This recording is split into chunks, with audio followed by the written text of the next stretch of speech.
وصلنا إلى ختام نشرة السادسة الموجزة، والآن ننتقل بكم مباشرة إلى مباني الإدارة العامة للصحة العمومية لننقل لكم وقائع المؤتمر الصحفي اليومي حول تطورات الإصابة بفيروس كوفيد-19 خلال 24 ساعة الماضية. بسم الله الرحمن الرحيم، والصلاة والسلام على أشرف المرسلين. إخوتي أخواتي الكرام، أيها السادة الصحفيون، مرحبا بكم في النقطة الصحفية اليومية حول جائحة الكورونا في بلادنا. وتتميز لهذا اليوم بتسجيل 88 حالة جديدة كلها مخالطة، كذلك تسجيل 78 حالة شفاء، ونأسف لرحيل شخصين جراء هذا المرض تغمدهم الله برحمته الواسعة. وهكذا يكون عدد الإصابات بلغ 4237، من بينها 4006 حالات مخالطة، و133 حالة مجتمعية، و98 حالة وافدة. كما بلغ عدد حالات الشفاء 1497، ونأسف برحيل 128 شخص رحم الله الجميع. أما الحالات النشطة اليوم فعددها 2612، من بينها 2238 بدون أعراض، 361 لديهم أعراض خفيفة، و13 يحتاجون إلى الرعاية. أما بالنسبة للفحوصات فعددها اليوم بلغ 585 فحص، من بينها 136 للمتابعة، و449 للتشخيص. وهكذا بلغ عدد الفحوص التي تم إجراؤها إجمالا إلى 39983 فحص. وتتوزع فحوصات 24 ساعة الأخيرة على النحو التالي بين الولايات: 3 فحوص من الحور الشرقي، 3 من العصابة، 16 من قرقل، 6 من ترازة، فحصان من أدرار، 42 من نواذيبو، 7 من تقانت، 12 من قديماقة، 11 من ترارزة، 170 من النواكشوط الغربية، 174 من الشمالية، و139 من الجنوبية. أما الحالات الجديدة فتتوزع على النحو التالي بين المقاطعات: حالة واحدة من كنكوصة، 4 حالات من منقل، 1 من ألاق، 1 من مقطع الأحجار، 6 من القصر، 1 من السبخة، 28 من تفراغ زينة، 1 من دار النعيم، 6 من تيارت، 10 من توجنين، 14 من عرفات، 9 من الميناء، و6 من الرياض. Chers citoyens, chers journalistes, bienvenue. La situation épidémiologique est caractérisée ce jour par l'enregistrement de 88 nouveaux cas, tous des cas contacts. On a enregistré également 78 guérisons et on déplore le décès de 2 malades suite à cette maladie. Yarhamullah. Ainsi, le nombre total de cas a atteint 4237, dont 4006 de contacts, 133 de cas communautaires, 98 de cas importés. Le nombre de guérisons a atteint 1497 et les décès 128.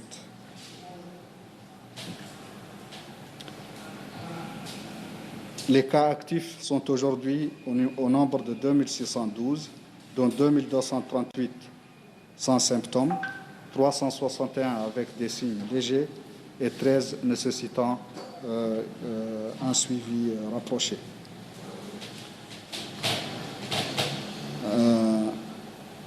Quant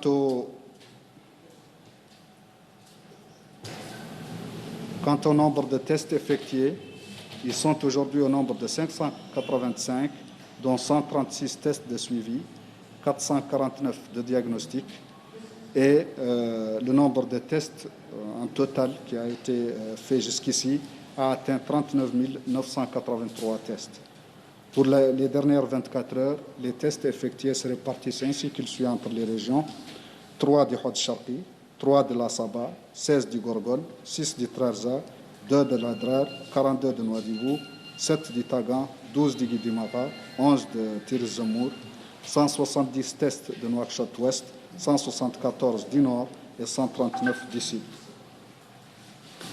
Le nombre de cas nouveaux se répartit ainsi qu'il suit: un cas de Kankossa, 4 de Monguel, un cas d'Alek, 1 de Magpal Hajar, 6 d'Iksar, un cas de Sebkha, 28 de Tevrak Zena, un cas de Dar Naïm, 6 de Téhérit, 10 de Toujouni, 14 de Arafat, 9 cas de Mina et 6 cas à Riyad. نختار اليوم نرجع لملاحظة كنا قط أثرناها تتعلق باستقبال الأشخاص الذين تم شفائهم من هذا المرض. لا تزال تصلنا تقارير وملاحظات على الوصم اللي يلقى به هذول الأشخاص، وهذا طبعا شيء غير مقبول لا من الناحية الأخلاقية ولا حتى من الناحية العلمية، لأن هؤلاء الأشخاص لم يعودوا يمثلوا أي خطر إضافي أو خاص يتعلق بهذا المرض، لا بل وأن الخطر الحقيقي اليوم هو الأشخاص حاملي الفيروس اللي ما يعرفوا هم من أنفسهم على أنهم حاملين الفيروس ولا يعرف حد أنهم حاملين، وهذا معنى أي حد يقدر يعود من بينهم باللي ما نعرفه. حتى في العائلة الواحدة قد يكون فيها حد حامل الفيروس، وكما قلنا 80% من الأشخاص سيحملون هذا الفيروس وستمر الإصابة به بدون أي عرض وبدون أي مشكلة سوى وشنو، وبالتالي هذا هو اللي يشكل الخطر الحقيقي به اللي يحملون الفيروس ويتكاثر في أجسامهم ويخرج عن طريق الرذاذ وعن طريق على أيديهم وعلى أجسادهم وعلى ثيابهم هذا الفيروس. هذا هم اللي يشكلوا خطر. أما الأشخاص الذين تم شفاؤهم فقد استطاعت أجسامهم إلى تصفية هذا الفيروس، لأن الفحص اللي يتم إجراءه قبل خروج المريض من الاستشفاء أو من مرحلة الإصابة، هذا الفحص يتمثل في أنه فحص ينقبض من الحلق حيث يتمركز الفيروس، تنقبض عينة من الحلق والله من الأنف، ويتم مضاعفتها في المختبر آلاف المرات، تضاعف آلاف المرات لعلها تعود ضمن جزء من الفيروس يكون يقدر ينجبر، وبالتالي بالشرط لين ما ينجبر لمدة فحصين متتاليين ما ينجبر أي جزء من الفيروس، هؤلاء الأشخاص هم اللي نعتبروا على أنهم تم شفاؤهم وبالتالي لا يشكلون أي خطر على غيرهم. معناها على أنه ما ثم أي مبرر أسوأ هو شنو أن لقاج يخاف من هؤلاء الأشخاص والله يعتزلهم. هذا غير مبرر نهائيا من الناحية العلمية، وغير مبرر من الناحية الطبية، وغير مبرر من الناحية الأخلاقية كذلك. هذا لا يعني على أن هؤلاء الأشخاص ما يلا يحترموا الإجراءات المطبقة، يعني التباعد الاجتماعي، لبس الكمامات بالأماكن العمومية، غسل الأيدي الدائم. لماذا؟ لأنهم الفيروس حتى وإن كانت أجسامهم صفاته وإن كانت لديهم حتى مناعة ضد هذا الفيروس، يعني معناها تمنع إصابتهم ولو لفترة بهذا الفيروس إصابة ثانية، على الأقل تواصلهم مع الآخرين، وإذا عادوا ما يقضوا الاحتياطات قد يحملون الفيروس على أيديهم، يحملونه على ثيابهم، وبالتالي يقدروا ينقلوه بالطريقة اللي هي وليست بالطريقة العادية اللي يعود رجاج الفيروس في جسمه وينقله عن طريق أنه يكح والله يعطس والله يخرج عن طريق الرذاذ. هؤلاء الأشخاص لم يبقوا يمثلوا أي خطر من هذا النوع. الخطر الوحيد اللي يمثلوه على أنه يقدوا يلامسوا أسطح لامسها حد مصاب، وبالتالي قد يلتصق الفيروس بأيديهم وقد يوصلونه إلى غيرهم. معناه أنهم المشكلة ليست في أنهم قد أصيبوا بالمرض، وإنما لأنهم يعيشون بين من هم يحملون الفيروس ولا يعلمون بذلك. إذن هذا اخترت نركز عليه اليوم، ياك الناس توعى قيمة معناها الخطر، والله عدم وجود خطر لدى الأشخاص اللي كانوا مصابين واللي خرجوا من فترة الحجر الصحي أو فترة الاستشفاء. Je suis revenu sur une observation qu'on avait déjà faite concernant les personnes guéries de cette maladie et de l'accueil qui leur est réservé au sein de leur communauté, de leur famille. Il paraît toujours qu'il y a une certaine stigmatisation de ces personnes guéries de cette maladie. Certains veulent poursuivre leur isolement. Certains ont peur d'entrer en contact avec eux. Certains même les indiquent avec une certaine stigmatisation. Ceci est inacceptable. D'autant plus que sur le plan médical, sur le plan scientifique, ces personnes ne représentent plus aucun risque. Par contre, le risque, vraiment le risque le plus important est plutôt chez les personnes porteurs de ce virus qui ne le savent pas et personne ne le sait.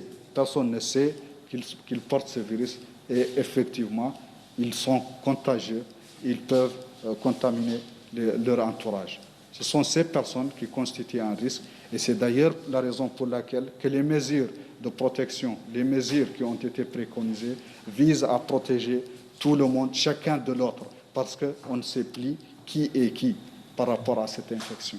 Et donc, ces personnes-là, avant leur sortie et la déclaration de leur guérison, 2 tests leur ont fait. Ces tests consistent à faire des prélèvements à partir d'innées ou à partir d'un prélèvement nasopharyngé. Et donc, ces prélèvements sont multipliés des milliers de fois pour chercher des particules du virus. Et seulement quand on fait ce test 2 fois, sans trouver aucune particule du virus, qu'on déclare la personne guérie. Donc, ces personnes, après leur guérison, ils ont aussi une période d'immunité contre ce virus. Donc, ça veut dire qu'ils ne peuvent pas développer l'infection pendant une certaine durée qui reste encore sous étude, mais c'est clair qu'au moins pendant 2 mois, ces personnes ne développeront pas une nouvelle infection. Donc, ça veut dire que ces personnes ne représentent pas des risques particuliers liés au fait qu'ils ont été malades, mais plutôt ils représentent le risque que représente n'importe quelle autre personne qui, par inattention, peut toucher des espaces contaminés par d'autres personnes qui sont, elles, infectées et excrètent le virus. Et donc, quand elles touchent ces espaces, leurs mains sont abîmées, sont contaminées, et donc ils peuvent transmettre le virus à travers ce contact, et pas à travers l'éternuement ou la toux, comme le font les personnes qui portent le virus en phase d'infection. Alors, je rappelle encore une fois que les personnes guéries représentent le moindre risque pour les autres, surtout que si elles respectent les mesures préconisées, et donc, c'est-à-dire la distanciation, le lavage des mains et le port des masques en milieu public. Sur ce, je vous remercie. Wa ila ghadin, Inch'Allah.